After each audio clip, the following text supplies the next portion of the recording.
Hello বন্ধুরা, আমার channel garden tips and ট্রিক্সে আপনাদের সবাইকে স্বাগত।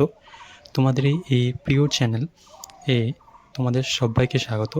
কারণ এটা শুধু কিন্তু একজন দিয়ে বা দুজন দিয়ে কিন্তু হয় না, এটা কিন্তু সবার ভালোবাসা আর সবার কিন্তু সহানুভূতির সঙ্গেই কিন্তু একটা কিন্তু পরিবার চলে। তো অবশ্যই কিন্তু আমার চ্যানেল নয়, শুধু আপনাদেরই প্রিয় একটা চ্যানেল গার্ডেন টিপস অ্যান্ড ট্রিক্সে আপনাদের সবাইকে স্বাগত। তো আজকে যে বিষয়টা নিয়ে কথা বলবো সেটা হলো ডালিয়া নিয়ে।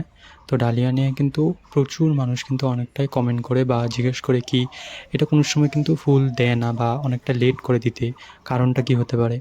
আর কখনো কখনো এটার যে বাল্বগুলো এগুলো কিন্তু খারাপ হয়ে যায় বা কোনো রকমভাবে কিন্তু রোগগ্রস্ত হয়ে যায়, খারাপ হয়ে যায়, পচে যায়। তাহলে আমরা শীতের শেষে আমরা কিভাবে এটাকে আবার রেখে দেব সুরক্ষিতভাবে পরের বছরের জন্য, আবার কিন্তু লাগালে সেটার থেকে কিন্তু আমরা ভালো পরিমাণে ফুল পেতে পারি। আর গাছের মধ্যে কোনো রকমের রোগ লাগলে বা পোকা লাগলে কিভাবে তোমরা জৈব আর অজৈব বলুন, কিভাবে তোমরা রাসায়নিক হোক বা জৈব হোক কিভাবে দিয়ে তোমরা এই গাছটাকে বাঁচিয়ে তুলবে আর অনেক ভালো পরিমাণে কিন্তু ফুল নিতে পারবে। তো চলুন শুরু করা যাক।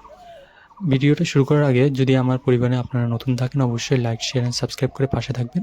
আর এমন নতুন নতুন ভিডিও কিন্তু অবশ্যই আপলোডিং হতে থাকবে আপনাদের অবশ্যই কিন্তু সহযোগিতার সাহায্যে। তো চলুন আজকে ভিডিওটা শুরু করা যাক। তো এই যে দেখছেন ডালিয়াটা, এখানে হলো বেগুনি রঙের ডালিয়া। অনেকজন কিন্তু নানা রকমের ডালিয়া কিনে থাকে। তো এই বছর আমি বেগুনিটা নিলাম। নেক্সট বছর আমি অন্য অন্য কালারগুলিও কালেকশন করব। আস্তে আস্তে কিন্তু বাগানে আমি নতুন নতুন গাছ কিন্তু অ্যাড করছি। তো এখানে কিন্তু বেগুনি রঙের যে ডালিয়াটা, এটা কিন্তু প্রথম যে ফুলটা এটা কিন্তু একটু বড় হয়ে ফোটে। তো এটার কিন্তু একটা টেকনিক আছে। তোমরা যদি চাও কি গাছটার মধ্যে কিন্তু ফুলটা বড় আসুক, তো তোমরা কিন্তু পিঞ্চিং করে দেবে। আর যদি পিঞ্চিং না চাও তাহলে কিন্তু ফুলটা কিন্তু বড় আসবে। হ্যাঁ, পিঞ্চিং যদি না চাও প্রথম যে ফুলটা আসবে সেটা কিন্তু বড় আসবে, আর কিন্তু অন্য অন্য কুড়ি কিন্তু হবে না।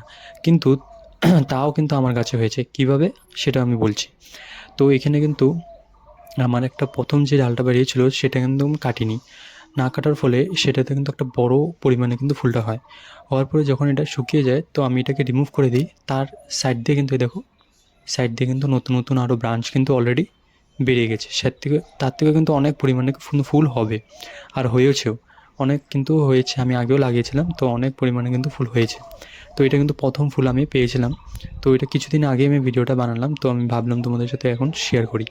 তো এই গাছকে কিন্তু খুব সহজে কিন্তু যত্ন করা যায় যদি এটার বাল্বটা কিন্তু হেলদি থাকে আর গাছটা কিন্তু একটা ভালো পরিমাণে কিন্তু যত্ন পেয়ে যদি এটা বড় হয়ে থাকে। তো প্রথমে আমি স্টেপটা যে শেয়ার করলাম সেটা হলো টেকনিক কীভাবে তোমরা বড় ফুল নিতে পারো ডালিয়ার মধ্যে। নেক্সট হলো ডালিয়ার যে বাল্বগুলি সেটা কিন্তু পচে যায় বা গলে যায়, হয়তো শুকিয়ে যেতে পারে। তো কখনো কখনো এটা যে আমরা প্রিজার্ভ করে রাখি পরের বছরের জন্য, সেটা কিন্তু কোনো রকমের অসুবিধা থাকলে গাছটা কিন্তু বাল্বগুলো কিন্তু শুকিয়ে যাবে আর ভালো কিন্তু হবে না। তার জন্য কিন্তু তোমরা একটা এয়ারটাইট কন্টেনার বা এয়ারটাইট একটা পলিথিন নিয়ে সেটা কিন্তু রেফ্রিজারেটরের মধ্যে রাখতে পারো।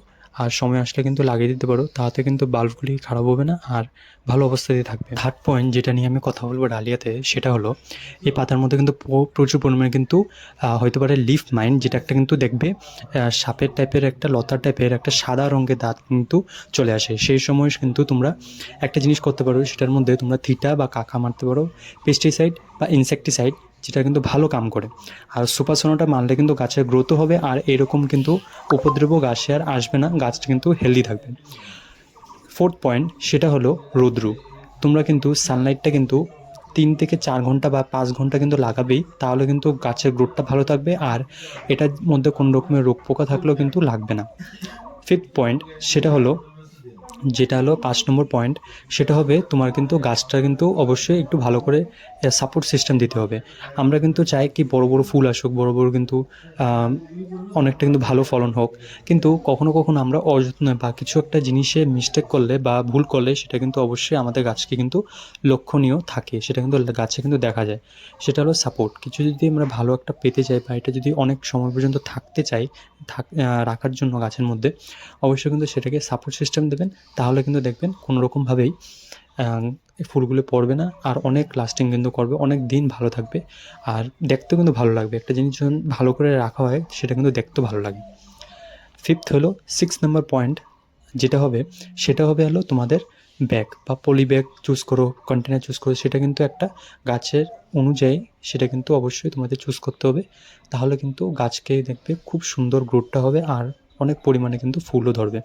তো এই 6টা পয়েন্ট আমি ডালিয়ার সাথে শেয়ার করলাম। তোমাদের কেমন লাগলো অবশ্যই জানাবে। যদি চ্যানেলে নতুন হয়ে থাকো অবশ্যই কিন্তু পাশে থাকবে। সবাইকে অসংখ্য ধন্যবাদ।